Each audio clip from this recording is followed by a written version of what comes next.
Hello, everyone. Did you miss me? I missed you. It's been 5 minutes. I am now back. You should now, again, as a quick reminder, just don't forget to be doing your DWP.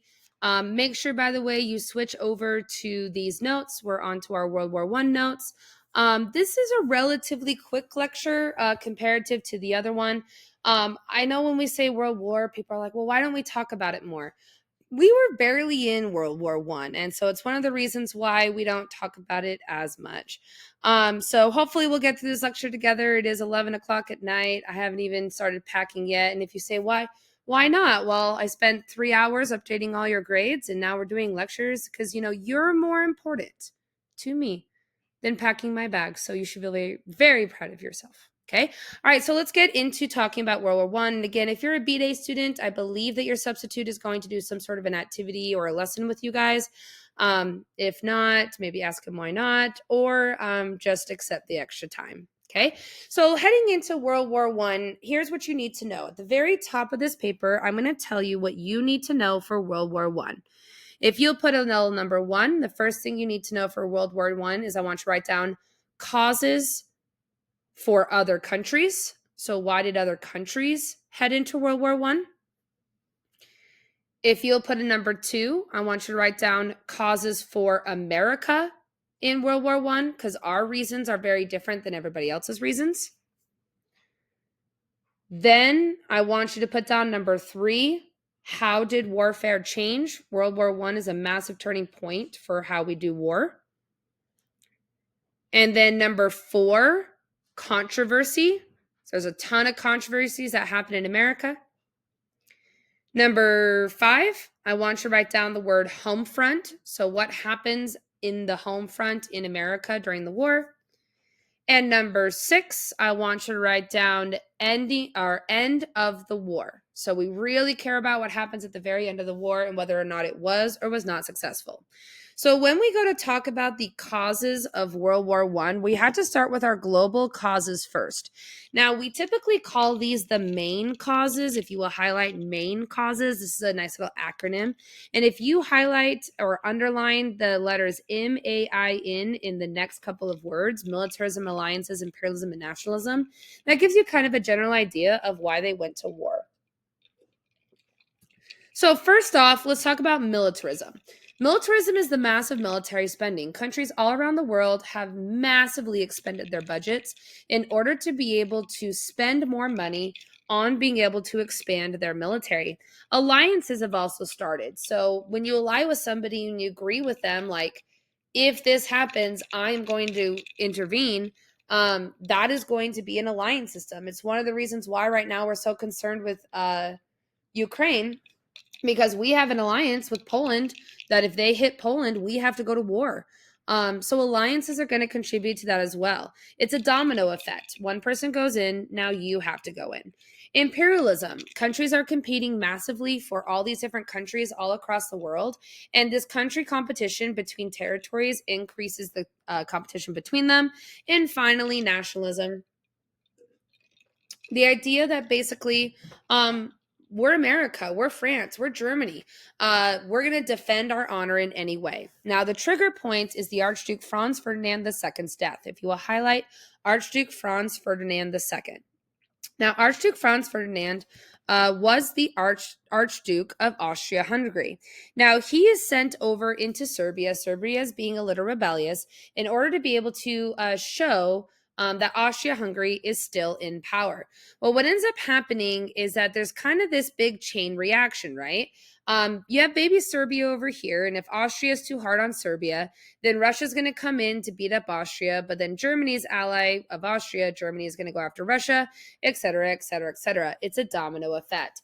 Well, while the Archduke Franz Ferdinand is there, he is in a parade. Snipers attempt to take him out. They miss. They try to throw a bomb. They miss. They try to get the motorcade out as quickly as they can when an assassin comes up and shoots both the Archduke Franz Ferdinand as well as his wife. This becomes a massive domino effect.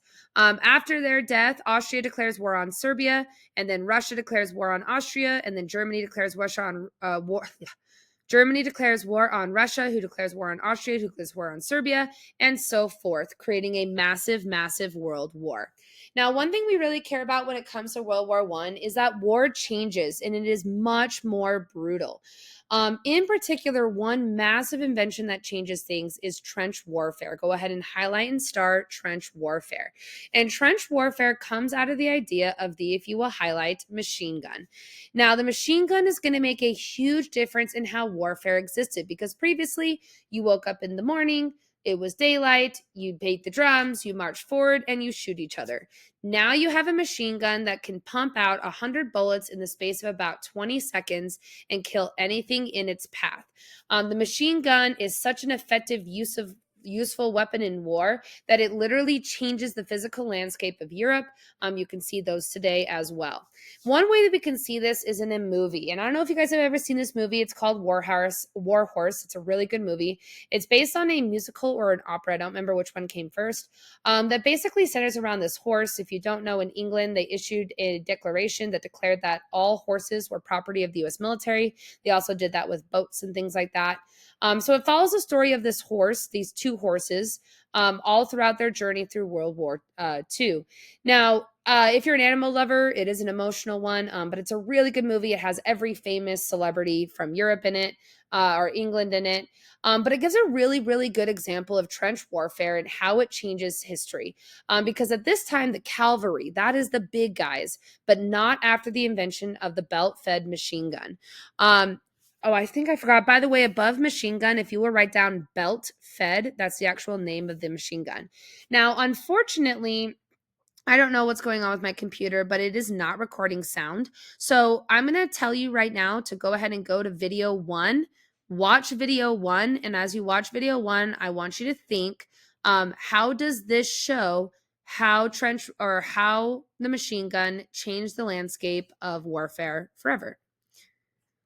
All right, now that you've watched that video, let's talk about some of the things that you saw. They thought the cavalry and the horse was going to continue to be the most effective form of warfare. But as you could see from that video, it was not. It is a massive desolation of the cavalry at this time. Because of this, you have to go and do trenches because you can't just go and walk around. You're going to get shot. Now, these trenches become basically permanent fixtures. There's one battle that took took 6 months to go. I think it was 30 yards.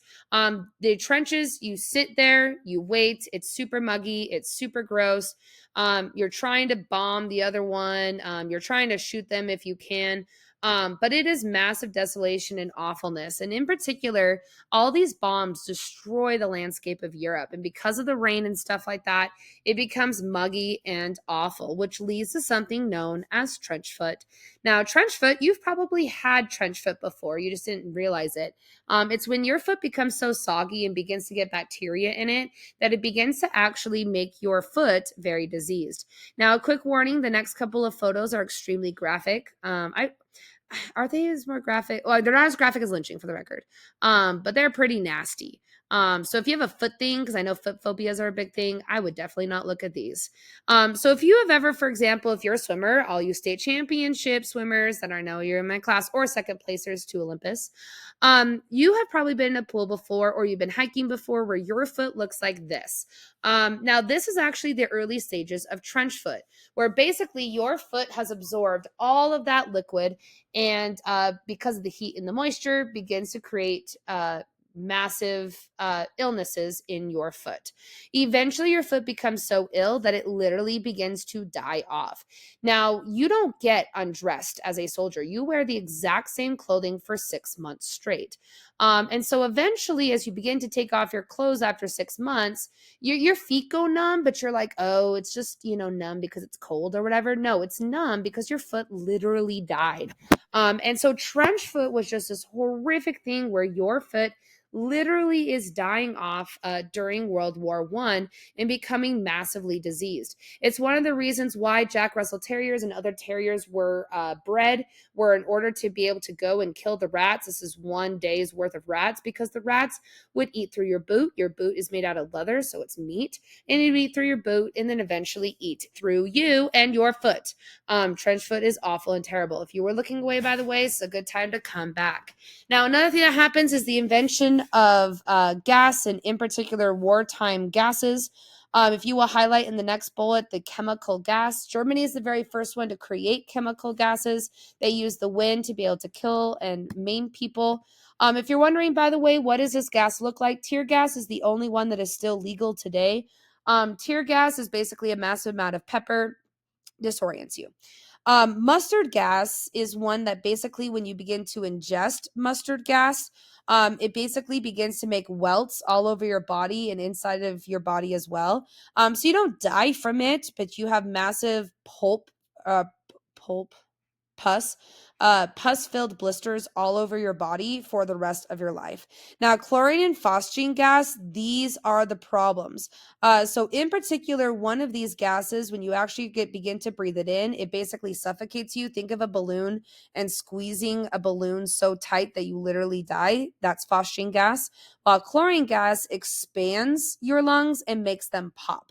And become very, very deadly as well. Today, by the way, you cannot use chemical weapons. It is against the law. However, some countries do. Syria. Anyways, moving on from there. So America actually has an interesting way to combat chemical gas. It has to do with prunes. Now, if you don't know, prunes are dried plums. Basically, they figured out that if you took a bunch of dried plums and you crushed them up and put them into a gas mask, it would prevent the gas from coming through. It's why we had so many prunes and people began to be obsessed with prune juice when there was an overpopulation of prunes. It's one of the reasons why your grandparents more than likely are big prune juice people. Another invention was the flamethrower, and the flamethrower was really effective to go to all these different trenches and destroy everything in order to be able to shoot the people across the way. But one reason why flamethrowers were super effective is because they could also go into the trenches and set them on fire. So now you're going to watch video 2, and while you watch video 2, I want you to think, what would you think if this was coming at your body? Now, by the way, the people who were the flamethrowers, we actually had a name for them. The German name for this were stormtroopers. And the way you can tell that it's a stormtrooper, and actually Star Wars has a lot of anti-German symbolism coming out of World War II.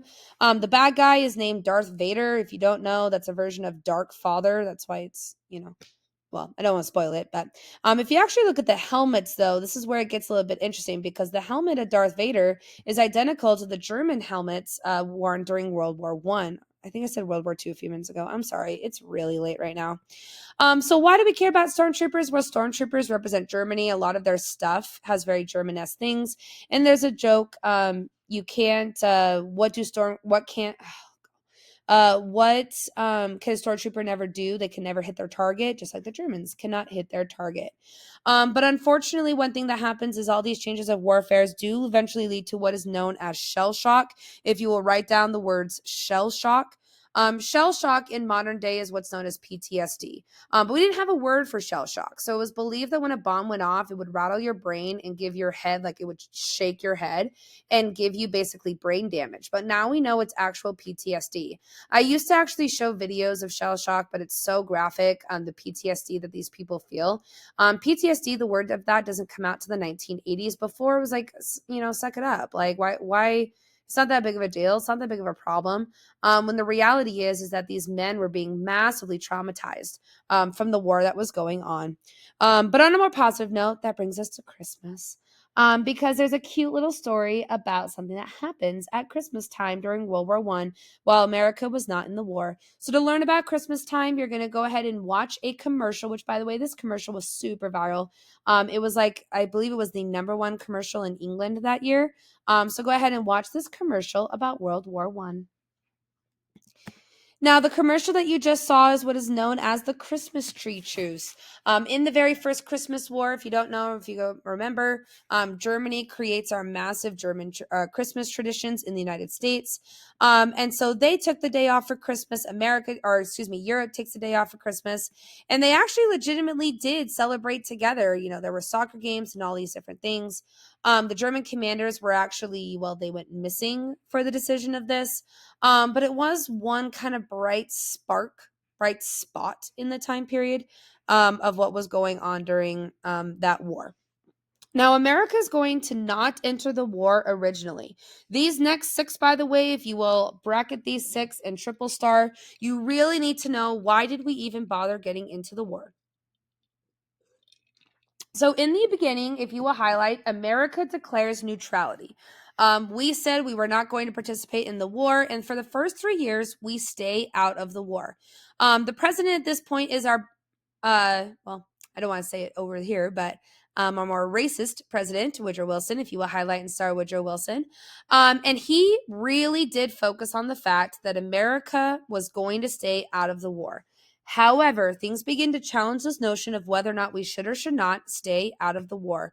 And it brings us to the Lusitania. If you will highlight and double star the Lusitania. Now, the Lusitania was sunk by German, if you will highlight, U-boats. Now, U-boats were underwater boats, aka submarines, that would patrol in wolf packs all around the Atlantic Ocean. Now, if they saw a military vessel, they would fire upon that military vessel, but the Lusitania was not a military vessel.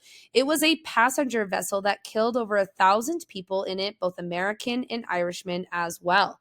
Now, basically what happens is these torpedoes sink the Lusitania, 1,500 people die, and people say this is another Alamo, like we have to revenge the Lusitania because Americans died on this ship.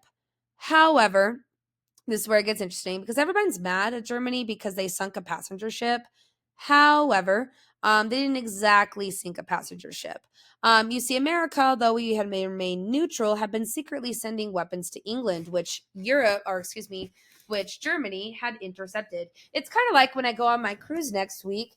If I was on my cruise and it turns out that America is transferring to Cuba nuclear bombs at the bottom of my Disney cruise. That's essentially what the Lusitania was. So technically, according to war law, Germany more than likely was in its right. Is it morally wrong? Probably. But technically in its rights. However, that does not get revealed until after World War I.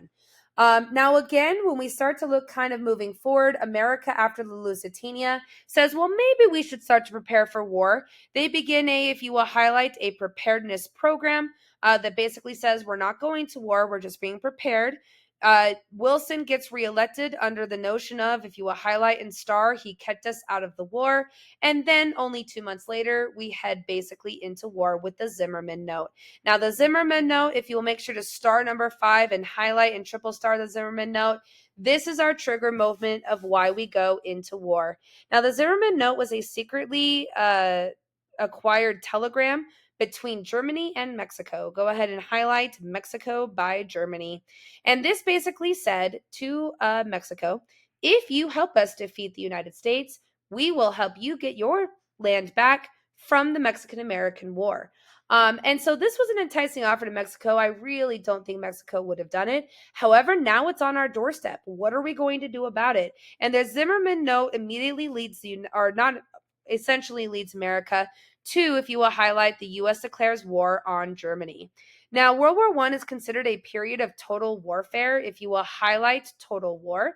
The term total war is the idea where basically, if you will highlight, the entire resources and population are mobilized in the war effort. Every single part of your life is about the war. Now, I would say that our most recent total warfare is Vietnam, where people were constantly drafted, people were constantly protesting. 9/11 was pretty close for the first year and a half when we were big into the actual original goals of Operation Iraqi Freedom. But really, total warfare is all the way back to World War I and World War II, because every part of your life about this. It's not just about, oh, there's a war going on. You are literally, every moment of your life is about the war. Now, this war was also a war of, if you will highlight, a war of attrition, which basically means that we're going to wear down the enemy. That's what Germany did. They said if we kill enough Frenchmen, they're going to surrender. It's called bleeding France white, and it worked. France did surrender early in the war. However, when America became to be involved, it was much harder to maintain just killing people because of the mass largeness of the American army. Now, we really care about the home front. If you will highlight and double star the home front of World War I. The reason why we care about the home front is because the home front is what is the examples of total warfare. So if you want to put at the end of this World War I want you to put at the end of this example of total warfare. Every part of your life is going into the war. So let's look at some examples. First, we call this a poster war. If you will highlight the word poster war. A poster war means that they're going to use posters to be able to convince and do propaganda for the average people in the home front. And really, these were trying to be able to convince you to do certain things. So, for example, if you will highlight in the next bullet, there were war bonds. We were still on the gold standard, so America needed money. So, if you gave them basically a temporary loan called a war bond, you would get some money back with interest. And notice how these posters are trying to convince you to invest in that war bond. We also began to create, if you will highlight, conscription. Now, conscription is better known as a draft. If you will highlight and star is the Selective Service Act, which said if you are 18 and up, you are required to go into war. Now, notice, by the way, that we go into World War I in 1917. This is also the same year Puerto Rico is allowed to gain citizenship, aka you're also into the draft. But again, people begin to be drafted into the war as well. Now, I accidentally have this out of order. If you will highlight on the fourth bullet, rationing programs and victory gardens, I'll talk about them in a second, but go ahead and flip the page over. Now, one of the reasons why people became so invested in this is because people were young that were fighting in this war, and we actually called them doughboys. And the reason why they called them doughboys is because they were so young. Originally, they were supposed to receive 6 months of training, but when the demand was so great, they typically would have a few days of training, and they were very young. And there was oftentimes that military officers would say the doughboys would skip into battle, and they'd be whistling as they go into battle. And it's because they're so young. But they're going off into war. There was one group of doughboys up in Canada where every single doughboy between 18 to 21 died because every single person in your life is becoming involved in the war. Now, they also had the concept of if you will highlight work or fight, which basically said you have two options. You either fight in the military and you be drafted, or you work at home to help other people. Notice the poster on the right, God help me if this is a dud. His life is in your hands. Work hard to save other people. But one of my favorite examples of this actually has to do with baseball. If you want to put at the end of this is baseball. There's only been like 2 or 3 times in American history where the World Series was canceled. And the very first time was in World War I. And that's because when the war started, people said this pastime was un-American. What are you guys doing over here playing baseball? Shouldn't you guys be going and fighting in the war? Now, they tried to be able to pull it off by doing like military drills. So they would actually play innings and then stop to do military drills to show, like, no, we care about the military. But eventually, people were so against baseball that they actually canceled the World Series in 1919 because of the fact that it's an American. The big thing about this home front is you need to be American, and any un American thing should be cut from your life. That's one of the reasons why rationing became so popular. Why are you going to eat all this good food when the other people abroad need that food more? People began to also create victory gardens where they grew their own food in order to send the rest of their food across the Atlantic Ocean. Women also begin to be very important in this. If you will highlight and star women, women begin to be involved in both the military, they began to be involved in factory work and labor industries in order to help the war effort. Many considered this, if you will highlight, breaking from the cult of domesticity, and women becoming involved in the war effort really advocated for freedom. We're going to talk about this later, but if you'll put like the domesticity led to the 19th Amendment. All of these women working in these factories, making an effort in the war effort, directly leads to America saying women should get more rights and therefore leads them to achieve the right to vote. This is also where this really, really famous I Joined Navy poster, again, for the post-war at this time. Women also began to grow their own gardens called victory gardens as well. Now, we also begin to see, and this, oh, here it is in the next part. We also begin to see some changes in cities. We also began to see, if you will highlight, businesses closed down or altered their production. We also saw this during COVID. If your thing is not helpful to the effort, They're going to say go and do something that actually does help the effort. For right now, I want you to highlight in triple star Great Migration, but we're going to talk about it in the 1920s. So we're going to pause that one for right now.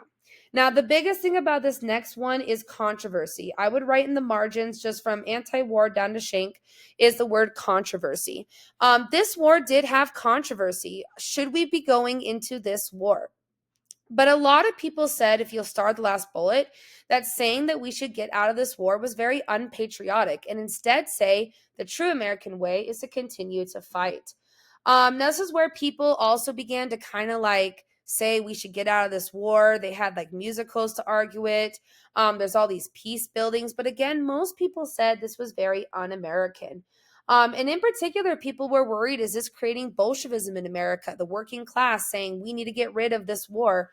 Is this not going against the government? But the two big things that we care about here are the Espionage Act and the Seditions Act. Highlight both of these terms. Now, both of these in today's world is very, very against the First Amendment. But again, it's war. We have freedom. Let's push for it. So the Espionage Act, if you will highlight, forbid false statements. So you can't talk badly about the American government. So for example, one big one they caught people was in the mail. Like you couldn't send mail to people, so they would censor your mail. Well, one guy decided to send this. So if you notice, these are all the military people. Who are they killing? Jesus Christ. Arguing that this is an unchristian-like war. Well, he was sentenced and convicted because of this act for speaking poorly about the American government. This also, by the way, is why Eugene Debs was once again imprisoned. He's the guy in charge of socialism, is because he spoke out against the war. Now, the Sedition Act was the big one because this, if you will highlight, was a broad law restricting criticism of American involvement in World War I. This is where the censorship happened, where you would have different things that you would be told you can't even send this because you're violating the American law, and your letters would be censored as well. Now, again, today, this would very much be against the law, but it did go to the Supreme Court in, if you will highlight in double star, Schenck v. U.S. Espionage and Sedition Acts. Now, the big argument here had to do with freedom of speech. Is freedom of speech allowed to be violated if it benefits the country as a whole?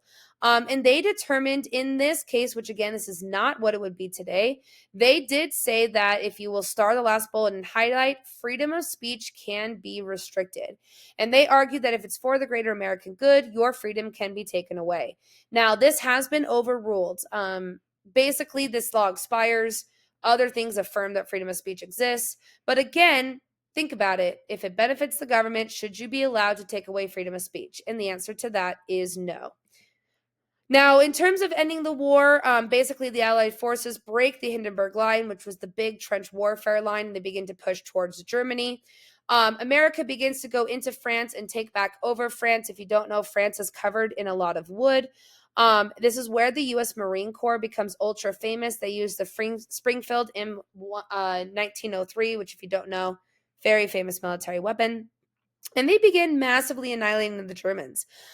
You see, Germany's used to people shooting from afar, but Marines would go in and stab them with bayonets and shoot them, and it was very violent. The Marine Corps becomes famous during World War I. They were actually known as the Devil Dogs. And in France, you can actually go. There's like a little fountain of a devil dog. In order to celebrate the U.S. Marine Corps for what they did, and they actually renamed the forest that they went and defeated the Germans in, and it's now called the Wood of the Marine Brigade. And they were actually given the Cross of War from France, which is the highest honor ever given to a non-Frenchman in French history. Now, when the war is ending, America wants to prevent a future war, and so they decide, or Woodrow Wilson says, we should prevent this by by addressing these 14 points. Highlight and star Wilson's 14 points. Now, this document outlined Woodrow Wilson's war aims. In particular, he wants, if you will highlight, lasting peace. And then if you will star the next bullet, these are the big things he argued. Self-determination. Countries have the right to decide their own government. Freedom of the seas. You're allowed to travel where you want to or go on the seas. Freedom of trade, so you can't be restricted. Ending all these secret little agreements with their different people, not having as many arms, but the big one we care about, if you will highlight, is the League of Nations. Now, the reality is, and we'll talk about League of Nations in a second, Congress didn't care about Wilson and what he said. They laughed at him. This unfortunately directly leads, and I want you to kind of put this, either bracket these, put it beside or at the bottom, is I want you to write down America's failure to achieve Wilson's goals directly leads to World War II. The most famous example of this is the League of Nations. If you will highlight and double star the League of Nations. Now, the League of Nations was founded in order to promote world peace. This was an idea, if you will highlight, an idea proposed by Woodrow Wilson during his 14 points. However, the League of Nations, which basically would be an international peacekeeping organization similar to the UN, had no teeth. It basically said that you could ask people to stop, but you couldn't force people to stop. But even though Woodrow Wilson declared that we should have a League of Nations, America never joined. That is because Congress denied him both the 14 points and joining the League of Nations. So if you notice, you have this bridge of the League of Nations, but without America, the bridge is going to fall. Now, these are all the countries that joined the League of Nations. Again, America created the idea, but still did not join. And if you notice, the League of Nations basically did nothing to prevent a future war. And again, if you notice, the League of Nations is saying, go solve these problems. This is right before World War II. But America can't do anything about it. The end of the war is the Treaty of Versailles. And the big thing I want you to put next to the Treaty of Versailles is I want you to write down massive failure leads to World War II. Now, even though Woodrow Wilson was the guy that came up with the majority of the Treaty of Versailles, America never signed it. And the biggest thing about this is that it was a massive failure. The United States refused to join the League of Nations, which made it massively weakened. A big one, if you will highlight in the next bullet, Germany agrees to accept all war guilt. So Germany is given all war guilt. Germany was given a reparation of 30 billion German marks. That was repaid in 2015. It was a massive failure. Although Germany was a main character, they were heavily punished and were the main person that was in trouble during this time. And although minor countries like Japan received colonial land for the very first time, which leads them to want more, aka heading into World War II. The biggest thing about this is that the peace treaty was rough. It did not get passed by the United States. It was not agreed upon. Woodrow Wilson does not get what he needs to be able to ensure world peace, and it directly leads to World War II. The biggest thing about this is you can't just punish somebody horrifically. You cannot punish somebody that there's no way they can get back on the ground. That's going to lead to them rebelling and therefore creating World War II. Now, following the war, we see that World War I has become massively immoralized. For example, a poem known as In Flanders Fields refers to poppy fields being created from the bodies of people who had died in World War I. The poppy has become a symbol of World War I and veterans in general, especially in England. So America cares about World War II because they attacked us at Pearl Harbor. Europe mostly cares about World War I. And poppies are present all throughout Europe in memory of those who died in the war. And now they've kind of simplified it into this more modern one that you can see right here. In a lot of celebrities and royals will wear the poppies during the month of November. So we have Veterans Day. They have an entire Veterans Month. And by the way, Veterans Day in the United States is on the day that the Treaty of Versailles was signed. Now, this came into some controversy a few years ago. FIFA, the International Soccer Association, does not allow any political statements. So the English national or Scottish national team, England national team, decided to wear the poppy as an armband. And they were given a massive fine by FIFA, but they said it's remembering the veterans and the people who died. This also gave more awareness of the issue of shell shock. Shell shock was still very faux pas, very not accepted until after Vietnam. But again, people are now having to deal with PTSD back at home. Now, the last one I want to point out is the Spanish flu. Now, the Spanish flu, go ahead and highlight the Spanish flu, is today the deadliest outbreak in world history. One of the reasons it spread so easily is due to the soldiers in World War I, and 20 to 40% of people worldwide became ill with this virus, and an estimated 25 to 100 million people died worldwide. That's like an insane amount of people that died. That's like 3% of the world's population that died during the Spanish flu. Now, the reason we care about this is because the Spanish flu is extremely similar to COVID. In order to stop the spread of the Spanish flu, so notice that they had this big peak right here, they actually encouraged a lot of the things we did in COVID. And our goal in COVID was to do what's called flattening the curve. So I've seen a lot of things that are like, people still died, quarantine didn't help. Quarantine was not trying to stop COVID. It was trying to delay COVID. We needed more ventilator systems. We needed more healthcare workers in certain areas. We needed this, that, and that. And we need to give time for people to be able to create that. And if you notice, social distancing, we love that word again coming up. Social distancing was implemented during the war or during the Spanish flu in 1918.